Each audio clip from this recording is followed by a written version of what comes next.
Welcome to Can You Make That? Today we'll be making a delicious protein chain with a series of amino acids. Like baking a cake, if we add an additional or lack an ingredient, the protein can become faulty. These faults are caused by mutations in the DNA code.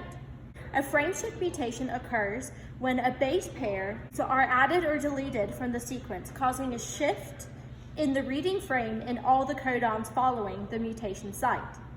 In this case, the mutation caused a premature stop codon or a truncated mutant protein.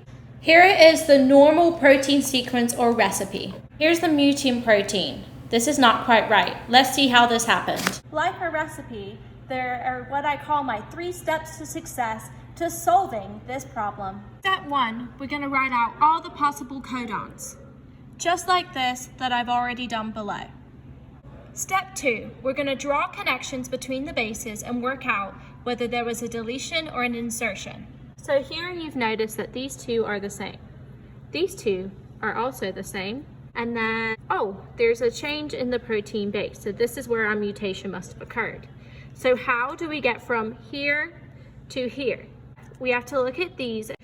And so there's an A and a U, and this starts with a U. So what must have happened, if we add the A in here, then we can have A, U, U, which codes for eel. So therefore, an A was added here. So now we know what happened.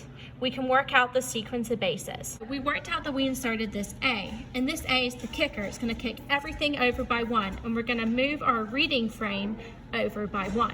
So in here, I've conveniently drawn the new reading frames. We worked out that eel has these possibilities, therefore is AUU.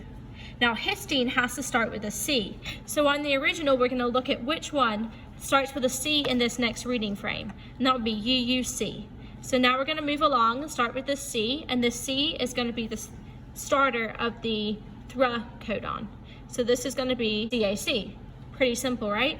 And so is that an option for histine? Yes, it is. So we're going to pick CAC on the mutated mRNA strand. This next one, we move along, and we have a stop codon here and a lysine up here. As the stop codon on the mutated has to start with a U, that would mean that we're going to pick the U up here on the original.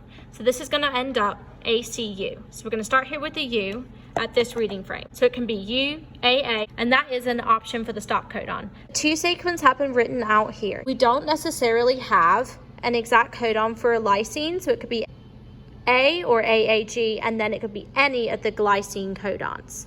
Worked out there are 3 steps of success that the insertion of the A allows us to decipher these normal and mutant mRNA codes.